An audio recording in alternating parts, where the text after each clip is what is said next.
वाहिगुरु जी का खालसा वाहिगुरु जी की फतेह। गुरु रूप गुरु प्यारी साध संगत जीओ, कुछ सिख संगतां वल्लों एक सवाल आया सी भी जदों साडे घर दे विच किसी बच्चे का जन्म हुंदा है जी, ते बच्चे के जन्म तो बाद गुरमत मर्यादा अनुसार उसका नाम जिहड़ा है वो सानू किवें रखना चाहिए है।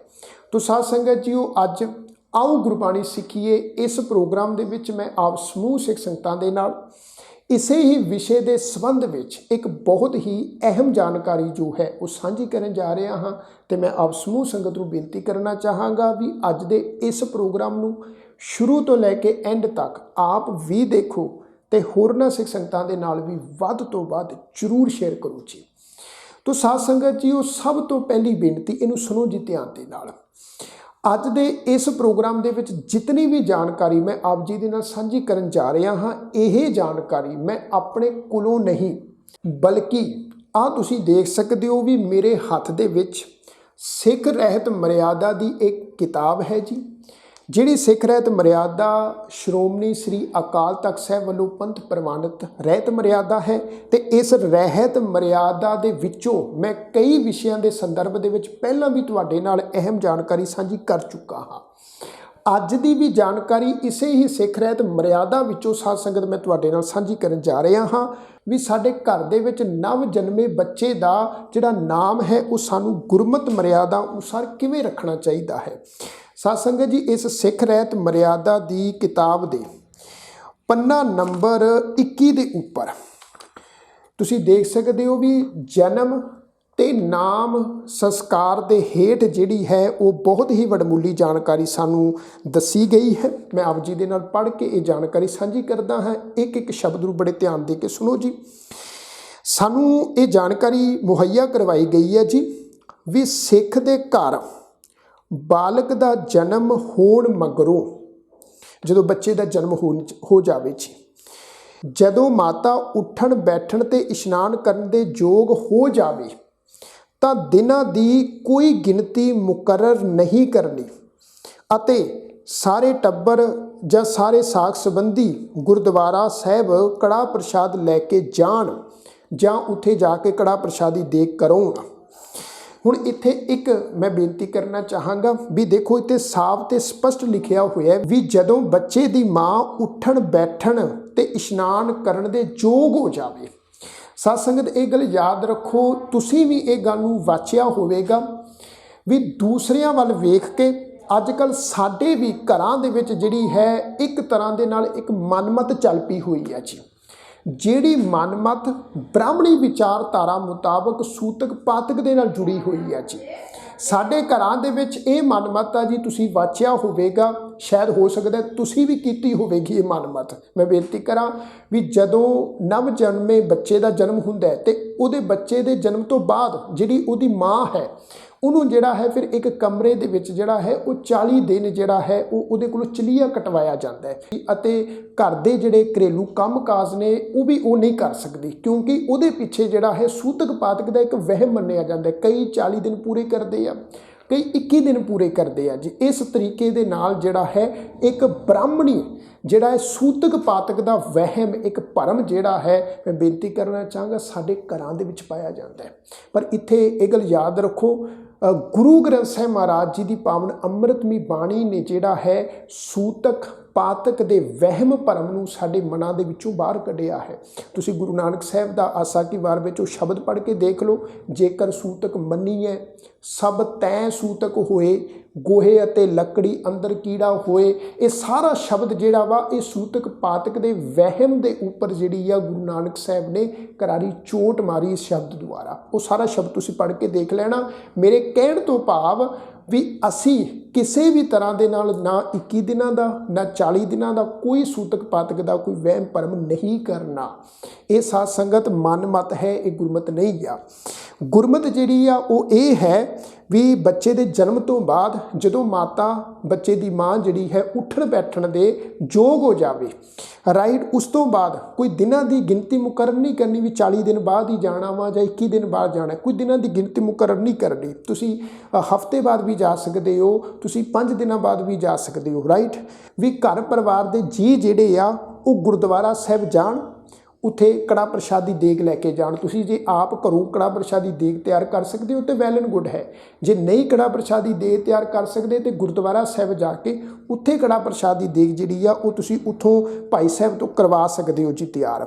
ਫਿਰ ਗੁਰੂ ਸਾਹਿਬ ਦੀ ਹਜ਼ੂਰੀ ਦੇ ਵਿੱਚ ਜਿਹੜਾ ਹੈ ਪਰਮੇਸ਼ਰ ਦਿੱਤਾ ਬੰਨਾ, ਗੁਰੂ ਅਰਜਨ ਸਾਹਿਬ ਦਾ ਸੂਰਠ ਰਾਗ ਵਿੱਚ ਸ਼ਬਦ ਆ ਜੀ, ਜਾਂ ਸਤਿਗੁਰ ਸਾਚੈ ਦੀਆ ਪੇਜ ਆਸਾ ਰਾਗ 'ਚ ਗੁਰੂ ਅਰਜਨ ਸਾਹਿਬ ਦਾ ਸ਼ਬਦ ਆ। ਆਦਿਕ ਖੁਸ਼ੀ ਤੇ ਧੰਨਵਾਦ ਵਾਲੇ, ਅਰਦਾਸ ਵਾਲੇ ਜਿਹੜੇ ਇਹ ਸ਼ਬਦ ਜਿਹੜੇ ਆ ਇਹ ਪੜ੍ਹੇ ਜਾਣ ਜਾਂ ਗਾਇਨ ਕੀਤੇ ਜਾਣ। ਕਿਉਂਕਿ ਕਈ ਜਿਹੜੇ ਸੱਜਣ ਅਜਿਹੇ ਆ ਜੀ ਵੀ ਜਿਨ੍ਹਾਂ ਦੇ ਘਰ ਦੇ ਵਿੱਚ ਪਹਿਲਾ ਬੱਚਾ ਹੁੰਦਾ, ਫਿਰ ਉਹ ਕਈ ਵਾਰ ਇੰਝ ਹੁੰਦਾ ਵੀ ਉਹ ਇੱਕ ਪ੍ਰੋਗਰਾਮ ਕਰਦੇ ਆ ਜੀ, ਸਮਾਗਮ ਕਰ ਲੈਂਦੇ ਆ ਛੋਟਾ ਜਿਹਾ। ਅੱਜ ਜਿੱਥੇ ਸ੍ਰੀ ਅਖੰਡ ਪਾਠ ਸਾਹਿਬ ਗੁਰੂ ਗ੍ਰੰਥ ਸਾਹਿਬ ਮਹਾਰਾਜ ਦੀ ਪਾਵਨ ਬਾਣੀ ਦਾ ਪ੍ਰਕਾਸ਼ ਕੀਤਾ ਜਾਂਦਾ ਹੈ, ਜਾਂ ਫਿਰ ਕਈ ਸਹਿਜ ਪਾਠ ਦਾ ਭੋਗ ਪਾਉਂਦੇ ਆ, ਜਾਂ ਫਿਰ ਕਈ ਸੁਖਮਨੀ ਸਾਹਿਬ ਦਾ ਪਾਠ ਦਾ ਭੋਗ ਪਾਉਂਦੇ ਆ ਜੀ। ਫਿਰ ਉਸ ਸਮੇਂ ਰਾਗੀ ਸਿੰਘ ਜਿਹੜੇ ਆ ਉਹ ਗੁਰਬਾਣੀ ਦਾ ਉਚੇਚਾ ਕੀਰਤਨ ਕਰਦੇ ਆ। ਇੱਥੇ ਉਹ ਗੱਲ ਕਹੀ ਗਈ ਆ ਵੀ ਗੁਰਦੁਆਰਾ ਸਾਹਿਬ ਜਿਹੜਾ ਵਾ ਜੇਕਰ ਉੱਥੇ ਹਜ਼ੂਰੀ ਰਾਗੀ ਜੱਥਾ ਮੌਜੂਦ ਆ ਤੇ ਉਹ ਜਿਹੜਾ ਵਾ ਇਸ ਢੰਗ ਦੇ ਜਿਹੜੇ ਆ ਉਹ ਅਰਦਾਸ ਸੰਬੰਧੀ ਜਿਹੜੇ ਉਹ ਸ਼ਬਦਾਂ ਦਾ ਗਾਇਨ ਕਰਨ। ਜੇ ਉਹ ਨਹੀਂ ਸ਼ਬਦਾਂ ਦਾ ਗਾਇਨ ਕਰ ਸਕਦੇ ਤੇ ਅਸੀਂ ਖੁਦ ਵੀ ਜਿਹੜੇ ਆ ਉਹ ਅਸੀਂ ਜਿਹੜਾ ਵਾ ਜੋਟੀਆਂ ਵਿੱਚ ਗੁਰਬਾਣੀ ਦਾ ਸ਼ਬਦ ਪੜ੍ਹ ਸਕਦੇ ਆ। ਪਰ ਮੈਂ ਇਹ ਬੇਨਤੀ ਕਰਨਾ ਚਾਹਾਂਗਾ ਵੀ ਸਾਡੇ ਵਿੱਚ ਇਹ ਪ੍ਰੋਬਲਮ ਆ ਵੀ ਸਾਨੂੰ ਬਹੁਤਿਆਂ ਨੂੰ ਜਿਹੜੀ ਆ ਇਸ ਢੰਗ ਦੇ ਨਾਲ ਗੁਰਬਾਣੀ ਜਿਹੜੀ ਉਹ ਕੰਠ ਨਹੀਂ ਆ। ਪਰ ਫਿਰ ਵੀ ਤੁਹਾਨੂੰ ਸੁਜੈਸਟ ਕਰਾਂਗਾ ਵੀ ਤੁਸੀਂ ਕੜਾਹ ਪ੍ਰਸ਼ਾਦ ਦੀ ਦੇਗ ਜਿਹੜੀ ਆ ਉਹ ਜ਼ਰੂਰ ਕਰੋ, ਬਣਾ ਕੇ ਲੈ ਜਾਓ, ਗੁਰਦੁਆਰਾ ਸਾਹਿਬ ਜਾਓ ਗੁਰੂ ਗ੍ਰੰਥ ਸਾਹਿਬ ਦੀ ਹਜ਼ੂਰੀ ਦੇ ਵਿੱਚ। ਫਿਰ ਇੱਥੇ ਲਿਖਿਆ ਹੋਇਆ ਵਾ ਵੀ ਜੇਕਰ ਗੁਰੂ ਗ੍ਰੰਥ ਸਾਹਿਬ ਮਹਾਰਾਜ ਜੀ ਦਾ ਪਾਠ ਰੱਖਿਆ ਹੋਵੇ, ਅਖੰਡ ਪਾਠ ਸਾਹਿਬ ਜਾਂ ਫਿਰ ਸਹਿਜ ਪਾਠ, ਜੇ ਪਾਠ ਰੱਖਿਆ ਹੋਵੇ ਤੇ ਉਹਦਾ ਭੋਗ ਪਾਇਆ ਜਾਵੇ। ਉਸ ਤੋਂ ਬਾਅਦ ਪਾਠ ਦੇ ਭੋਗ ਤੋਂ ਬਾਅਦ ਫਿਰ ਗੁਰੂ ਗ੍ਰੰਥ ਸਾਹਿਬ ਮਹਾਰਾਜ ਜੀ ਦੇ ਵਿੱਚੋਂ ਜਿਹੜਾ ਹੈ ਉਹ ਵਾਕ ਲਿਆ ਜਾਵੇ। ਵਾਕ ਤੋਂ ਭਾਵ ਮੁੱਖ ਵਾਕ ਜਾਂ ਹੁਕਮਨਾਮਾ ਸਾਹਿਬ ਲਿਆ ਜਾਵੇ। ਜਿਹੜਾ ਸ਼ਬਦ ਹੁਕਮਨਾਮਾ ਸਾਹਿਬ ਦਾ ਆਉਂਦਾ ਵਾ, ਤੇ ਮੈਂ ਇੱਥੇ ਬੇਨਤੀ ਕਰਨਾ ਚਾਹਾਂਗਾ ਵੀ ਹੁਕਮਨਾਮਾ ਸਾਹਿਬ ਲੈਣ ਦਾ ਜਿਹੜਾ ਢੰਗ ਹੈ, ਜਿਹੜੀ ਮਰਿਆਦਾ ਹੈ ਉਹ ਇਹੀ ਆ ਵੀ ਜਦੋਂ ਅਸੀਂ ਗੁਰੂ ਗ੍ਰੰਥ ਸਾਹਿਬ ਮਹਾਰਾਜ ਜੀ ਦਾ ਪਾਵਨ ਸਰੂਪ ਜਿਹੜਾ ਹੈ ਉਹ ਪ੍ਰਕਾਸ਼ਮਨ ਕਰਦੇ ਹਾਂ ਤੇ ਖੱਬੇ ਹੱਥ ਤੇ ਜਿਹੜਾ ਪਹਿਲਾ ਸ਼ਬਦ ਹੁੰਦਾ ਹੈ ਉਹੀ ਸਾਧ ਸੰਗਤ ਗੁਰੂ ਗ੍ਰੰਥ ਸਾਹਿਬ ਮਹਾਰਾਜ ਜੀ ਦਾ ਪਾਵਨ ਮੁੱਖ ਵਾਕ ਜਾਂ ਹੁਕਮਨਾਮਾ ਸਾਹਿਬ ਹੁੰਦਾ ਵਾ। ਤੇ ਉਹ ਜਿਹੜਾ ਹੁਕਮਨਾਮਾ ਸਾਹਿਬ ਆਉਣਾ ਵਾ, ਉਹ ਜਿਹੜਾ ਵਾਕ ਵਾਲਾ ਸ਼ਬਦ ਆ, ਉਸ ਸ਼ਬਦ ਦੇ ਆਰੰਭ ਦਾ ਜਿਹੜਾ ਪਹਿਲਾ ਅੱਖਰ ਹੈ, ਸਟਾਰਟਿੰਗ ਦਾ ਜਿਹੜਾ ਪਹਿਲਾ ਅੱਖਰ ਹੈ, ਜਿਵੇਂ ਮੰਨ ਲਓ ਜੀ ਹੁਕਮਨਾਮਾ ਸਾਹਿਬ ਆ ਗਿਆ ਵੀ ਪਰਮੇਸ਼ਰ ਦਿੱਤਾ ਬੰਨਾ, ਦੁੱਖ ਰੋਗ ਕਾ ਡੇਰਾ ਭੰਨਾ। ਹੁਣ ਇੱਥੇ ਜਿਹੜਾ ਸ਼ਬਦ ਆਰੰਭ ਹੋ ਰਿਹਾ ਪਰਮੇਸ਼ਰ ਦਿੱਤਾ ਬੰਨਾ, ਪਰਮੇਸ਼ਰ ਸ਼ਬਦ ਦਾ ਪਹਿਲਾ ਅੱਖਰ ਕਿਹੜਾ ਹੈ ਜੀ? ਪੱਪਾ ਅੱਖਰ।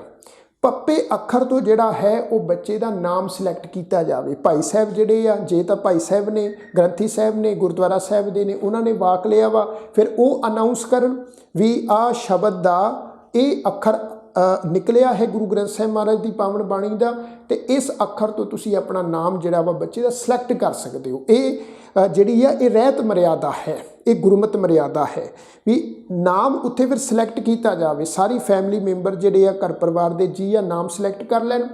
ਨਾਮ ਸਿਲੈਕਟ ਕਰਨ ਤੋਂ ਬਾਅਦ ਫਿਰ ਸੰਗਤ ਦੀ ਪ੍ਰਵਾਨਗੀ ਲੈ ਕੇ ਨਾਮ ਪ੍ਰਗਟ ਕੀਤਾ ਜਾਵੇ। ਜਿਹੜਾ ਤਾਬਿਆਂ ਤੇ ਮਹਾਰਾਜ ਜੀ ਦੀ ਤਾਬਿਆਂ ਤੇ ਭਾਈ ਸਾਹਿਬ ਬੈਠਾ ਹੋਏਗਾ ਉਹ ਫਿਰ ਸੰਗਤ ਵਿੱਚ ਅਨਾਉਂਸ ਕਰੇਗਾ ਵੀ ਪੱਪੇ ਅੱਖਰ ਤੋਂ ਜਿਹੜਾ ਹੈ ਨਾਮ ਰੱਖ ਲਿਆ ਗਿਆ ਪਰਵਿੰਦਰ ਸਿੰਘ, ਜਾਂ ਕਿਸੇ ਵੀ ਅੱਖਰ ਤੋਂ ਨਾਮ ਰੱਖ ਲਿਆ ਗਿਆ ਹੈ ਤੇ ਇਹ ਨਾਮ ਆ ਜੀ। ਫਿਰ ਉੱਥੇ ਜਿਹੜਾ ਵਾ ਜੈਕਾਰਾ ਛੱਡਿਆ ਜਾਂਦਾ ਵਾ, ਬੋਲੇ ਸੋ ਨਿਹਾਲ ਸਤਿ ਸ਼੍ਰੀ ਅਕਾਲ ਜੈਕਾਰਾ ਛੱਡ ਕੇ ਨਾਮ ਦੀ ਸੰਗਤ ਪਾਸੋਂ ਪ੍ਰਵਾਨਗੀ ਲਈ ਜਾਂਦੀ ਹੈ ਜੀ। ਪ੍ਰਵਾਨਗੀ ਲੈਣ ਮਗਰੋਂ ਫਿਰ ਇੱਥੇ ਇੱਕ ਗੱਲ ਹੋਰ ਖਿਆਲ 'ਚ ਰੱਖੋ ਵੀ ਲੜਕਾ, ਅਗਰ ਲੜਕਾ ਹੈ ਤੇ ਲੜਕੇ ਦੇ ਨਾਮ ਪਿੱਛੇ ਸਿੰਘ ਸ਼ਬਦ ਵਰਤਿਆ ਜਾਵੇ, ਅਤੇ ਲੜਕੀ ਜੇ ਹੈਗੀ ਆ ਤੇ ਲੜਕੀ ਦੇ ਨਾਮ ਦੇ ਪਿੱਛੇ ਜਿਹੜਾ ਹੈ ਕੌਰ ਸ਼ਬਦ ਜਿਹੜਾ ਵਾ ਉਹ ਲਗਾਇਆ ਜਾਵੇ। ਕਿਸੇ ਜਾਤ ਪਾਤ ਦਾ ਨਾਮ ਨਹੀਂ ਲਗਾਉਣਾ। ਸਾਡੇ ਵਿੱਚ ਇਹ ਬਹੁਤ ਵੱਡੀ ਕਮੀ ਆ ਜੀ। ਮੈਂ ਇੰਜ ਸਮਝਾਂਗਾ ਵੀ ਇੱਕ ਗਿਆਨਤਾ ਹੈ, ਸਾਡੀ ਨਾ ਸਮਝੀ ਆ ਵੀ ਅਸੀਂ ਆਪੋ ਆਪਣੇ ਨਾਵਾਂ ਦੇ ਪਿੱਛੇ ਜਿਹੜਾ ਹੈ ਉਹ ਕਾਸਟ ਦਾ, ਜਾਤ ਦਾ ਨਾਮ ਲਿਖਾਉਣ ਲੱਗ ਪਏ ਆ। ਕੋਈ ਗਿੱਲ ਲਿਖਵਾ ਰਿਹਾ, ਕੋਈ ਸੈਣੀ ਲਿਖਵਾ ਰਿਹਾ, ਕੋਈ ਕਿਹੜਾ ਕਾਸਟ ਦਾ, ਕੋਈ ਕਿਹੜੀ ਕਾਸਟ ਦਾ ਨਾਮ ਲਿਖਵਾ ਰਿਹਾ। ਪਰ ਇਹ ਗੱਲ ਯਾਦ ਰੱਖੋ, ਇਹ ਗੁਰਮਤ ਨਹੀਂ ਆ। ਗੁਰੂ ਗ੍ਰੰਥ ਸਾਹਿਬ ਮਹਾਰਾਜ ਦੀ ਪਾਵਨ ਬਾਣੀ ਨੇ, ਸਾਡੇ ਗੁਰੂ ਸਾਹਿਬਾਨਾਂ ਨੇ ਜਾਤ ਪਾਤ ਦੇ ਸਿਸਟਮ ਦੇ ਵਿਰੁੱਧ, ਕਾਸਟ ਸਿਸਟਮ ਦੇ ਵਿਰੁੱਧ ਬਹੁਤ ਹੀ ਕਰੜੇ ਸ਼ਬਦਾਂ ਦੇ ਵਿੱਚ ਜਿਹੜੀ ਹੈ ਉਹ ਆਵਾਜ਼ ਬੁਲੰਦ ਕੀਤੀ ਹੈ। ਗੁਰੂ ਸਾਹਿਬ ਕਹਿੰਦੇ ਵੀ ਜਾਤ ਕਾ ਗਰਬ ਨਾ ਕਰ ਮੂਰਖ ਗਾਵਾਰਾ, ਜਾਂ ਮਹਾਰਾਜ ਕਹਿੰਦੇ ਆਗੇ ਜਾਤ ਨਾ ਜ਼ੋਰ ਹੈ, ਮਹਾਰਾਜ ਜੀ ਜਾਤ ਪਾਤ ਨੂੰ ਨਹੀਂ ਮੰਨਦੇ, ਤੇ ਇਸ ਵਾਸਤੇ ਸਾਨੂੰ ਵੀ ਜਾਤ ਪਾਤ ਵਿੱਚ ਵਿਸ਼ਵਾਸ ਨਹੀਂ ਰੱਖਣਾ ਚਾਹੀਦਾ। ਆਪਣੇ ਨਾਮ ਦੇ ਪਿੱਛੇ ਕੇਵਲ ਸਿੰਘ ਸ਼ਬਦ ਵਰਤੋ, ਜੇ ਤਾਂ ਲੜਕਾ ਹੈ, ਜੇ ਉਹ ਲੜਕੀ ਹੈ ਤੇ ਉਹਦੇ ਨਾਮ ਪਿੱਛੇ ਕੌਰ ਸ਼ਬਦ ਵਰਤਿਆ ਜਾਵੇ। ਉਸ ਤੋਂ ਬਾਅਦ ਫਿਰ ਲਿਖਿਆ ਜੀ ਆਨੰਦ ਸਾਹਿਬ ਦੀ ਪਾਵਨ ਬਾਣੀ ਦੀਆਂ 6 ਪੌੜੀਆਂ ਦਾ ਜਿਹੜਾ ਵਾ ਉਹ ਪਾਠ ਕੀਤਾ ਜਾਵੇ। ਜਿਹੜੀ ਰਹਿਰਾਸ ਸਾਹਿਬ ਦੇ ਵਿੱਚ ਅਸੀਂ ਆਨੰਦ ਸਾਹਿਬ ਦੀ ਬਾਣੀ ਦੀਆਂ 6 ਪੌੜੀਆਂ ਦਾ ਪਾਠ ਕਰਦੇ ਹਾਂ ਜੀ। ਉਸ ਤੋਂ ਬਾਅਦ ਫਿਰ ਜਿਹੜੀ ਆ ਸਾਰਿਆਂ ਨੇ ਰਲ ਮਿਲ ਕੇ ਅਰਦਾਸ ਕਰਨੀ ਹੈ ਜੀ। ਜੋ ਬੱਚੇ ਦਾ ਨਾਮ ਰੱਖਿਆ ਗਿਆ ਉਹਦੇ ਨਾਮ ਦੇ ਪਰਥਾਏ ਜਿਹੜੀ ਅਰਦਾਸ ਕਰਨੀ ਆ। ਫਿਰ ਅਰਦਾਸ ਕਰਕੇ ਕੜਾ ਪ੍ਰਸ਼ਾਦੀ ਦੇਗ ਨੂੰ ਜਿਹੜਾ ਵਾ ਉਹ ਸੰਗਤ 'ਚ ਵਰਤਾਇਆ ਜਾਵੇ। ਇੱਥੇ ਇੱਕ ਗੱਲ ਹੋਰ ਲਿਖੀ ਹੋਈ ਆ ਵੀ ਜਨਮ ਦੇ ਸੰਬੰਧ ਵਿੱਚ ਖਾਣ ਪੀਣ ਵਿੱਚ ਕੋਈ ਸੂਤਕ ਦਾ ਭਰਮ ਨਹੀਂ ਕਰਨਾ। ਜਿਹੜੀ ਮੈਂ ਪਹਿਲਾਂ ਬੇਨਤੀ ਕੀਤੀ ਤੁਹਾਡੇ ਨਾਲ, ਕਿਉਂਕਿ ਜੰਮਣ ਮਰਨਾ ਹੁਕਮ ਹੈ, ਭਾਣੇ ਆਵੇ ਜਾਏ, ਖਾਣਾ ਪੀਣਾ ਪਵਿੱਤਰ ਹੈ, ਦਿਤੋਨ ਰਿਜ਼ਕ ਸੰਭਾਹੇ। ਇੱਥੇ ਇਹ ਵੀ ਗੱਲ ਸਪਸ਼ਟ ਲਿਖੀ ਆ ਵੀ ਸੂਤਕ ਪਾਤਕ ਦਾ ਵਹਿਮ ਭਰਮ ਨਹੀਂ ਕਰਨਾ, ਖਾਣ ਪੀਣ ਦਾ ਵੀ ਵਹਿਮ ਭਰਮ ਨਹੀਂ ਕਰਨਾ। ਸ੍ਰੀ ਗੁਰੂ ਗ੍ਰੰਥ ਸਾਹਿਬ ਜੀ ਦੇ ਰੁਮਾਲ ਤੋਂ ਚੋਲਾ ਬਣਾ ਕੇ ਪਾਉਣਾ ਮਨ ਮਤ ਹੈ। ਕਈ ਸੱਜਣ ਅਜਿਹਾ ਹੈ ਵੀ ਗੁਰੂ ਗ੍ਰੰਥ ਸਾਹਿਬ ਮਹਾਰਾਜ ਜੀ ਨੂੰ ਜਿਹੜਾ ਰੁਮਾਲਾ ਸਾਹਿਬ ਭੇਟਾ ਕੀਤਾ ਜਾਂਦਾ ਹੈ, ਕਈ ਸੱਜਣ ਉਹਦਾ ਜਿਹੜਾ ਹੈ ਉਹ ਚੋਲਾ ਬਣਾ ਕੇ ਜਿਹੜਾ ਵਾ ਉਹ ਬੱਚੇ ਨੂੰ ਪਹਿਨਾ ਦਿੰਦੇ ਆ। ਅਜਿਹਾ ਕਰਨਾ ਮਨ ਮਤ ਹੈ, ਇਹ ਅਜਿਹਾ ਨਹੀਂ ਕਰਨਾ। ਤੋ ਸਾਧ ਸੰਗਤ ਜੀਓ, ਇਸ ਸਿੱਖ ਰਹਿਤ ਮਰਿਆਦਾ ਦੀ ਕਿਤਾਬ ਦੇ ਵਿੱਚ ਇਹ ਵਡਮੁੱਲੀ ਜਾਣਕਾਰੀ ਜਿਹੜੀ ਹੈ ਵੀ ਬੱਚੇ ਦਾ ਨਾਮ ਜਿਹੜਾ ਹੈ ਉਹ ਸਾਨੂੰ ਗੁਰਮਤਿ ਮਰਿਆਦਾ ਅਨੁਸਾਰ ਕਿਵੇਂ ਰੱਖਣਾ ਚਾਹੀਦਾ। ਮੈਂ ਉਮੀਦ ਕਰਦਾ ਵੀ ਆਪ ਸਮੂਹ ਸਿੱਖ ਸੰਗਤਾਂ ਨੂੰ ਉਹ ਜ਼ਰੂਰ ਸਮਝ ਵਿੱਚ ਆ ਗਿਆ ਹੋਵੇਗਾ। ਜੇ ਅੱਜ ਦਾ ਇਹ ਪ੍ਰੋਗਰਾਮ ਆਪ ਜੀ ਨੂੰ ਪਸੰਦ ਆਇਆ ਹੋਵੇ, ਲਾਈਕ ਜ਼ਰੂਰ ਕਰਿਓ, ਕਮੈਂਟ ਕਰਕੇ ਆਪਣੇ ਵਿਚਾਰ ਜ਼ਰੂਰ ਦਿਓ ਤੇ ਵੱਧ ਤੋਂ ਵੱਧ ਸਿੱਖ ਸੰਗਤਾਂ ਦੇ ਨਾਲ ਜ਼ਰੂਰ ਸ਼ੇਅਰ ਕਰਿਓ ਜੀ। ਸਾਰਿਆਂ ਦਾ ਤਹਿ ਦਿਲੋਂ ਧੰਨਵਾਦ। ਆਖੋ ਜੀ ਵਾਹਿਗੁਰੂ ਜੀ ਕਾ ਖਾਲਸਾ, ਵਾਹਿਗੁਰੂ ਜੀ ਕੀ ਫਤਿਹ।